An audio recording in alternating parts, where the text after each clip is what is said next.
Linn, and we're here at NAMM 2011 showing a new drum machine called Tempest, which is a collaboration between myself and Dave Smith. It's a 6-voice analog drum machine, and it has 6 of Dave's famous analog voices, and they're very complex, allowing you to have some very, very complex sounds, but it also plays samples. It has a very large bank of samples inside. Now the operating system of the machine is very real time. You can do just about everything without ever stopping. You can create a beat in real-time programming, and then without stopping switch to creating another beat in step time using the animated pads, and then create a third beat and do edits and do real-time animation parameters using these 2 note effect sliders that are pressure and position sensitive, and record those changes into the beat as you go. Or you can select 16 beats made and just play beats in order, 1 beat to each pad, like this.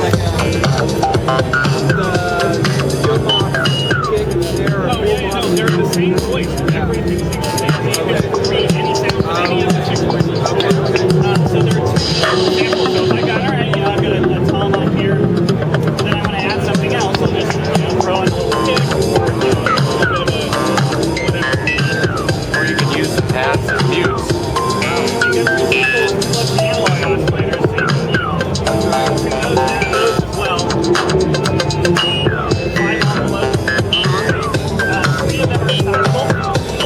You can use the pads as selecting 16 beats, selecting 16 sounds, playing 16 sounds, 16 mutes, 16 time steps for step programming, 16 tunings in a variety of scales, major, minor, pentatonic, 2 bass strings, things like that. And the pads are arranged in a 2x8 arrangement, which I find actually is not only superior for real-time programming, particularly handy when you animate them for the step time.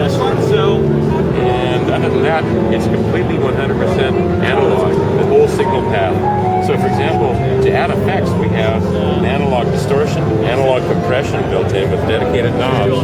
But we also have some of the features that you find normally in the digital domain, like we have delay for each of the 32 drums that are present at one time, but it's implemented as a MIDI delay, so that you can stay in the analog domain. And we also have a stutter effect. You can actually stutter while you're playing back, and it's done in the sequence and maintains the analog signal path.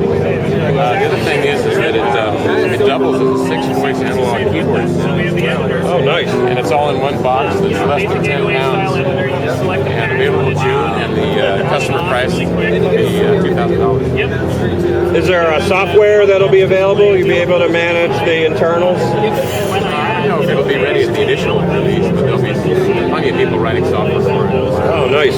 And you say these are pressure sensitive? They are. So, for example, I could take, let's say I have an analog synth snare sound. Well, I could take it and I could assign, I don't have one here right now, but I could assign position to filter frequency and pressure to filter resonance. And then as I play it and record it in the sequence, both of those parameters are recorded in real time into the sequence. And if I press playback, I can overwrite those parameters on playback. And if I'm in playback and record, it'll overwrite them and record the changes into the sequence, which is not unlike the note variation slider that I introduced on the original MPC. But it's sort of a note variation slider on steroids. Yeah. It looks a little bit like the 9000. The metal, anyways. Yeah, both this and the 9000 have metal. Hey, well, thank you very much. You're very welcome. Have a good show.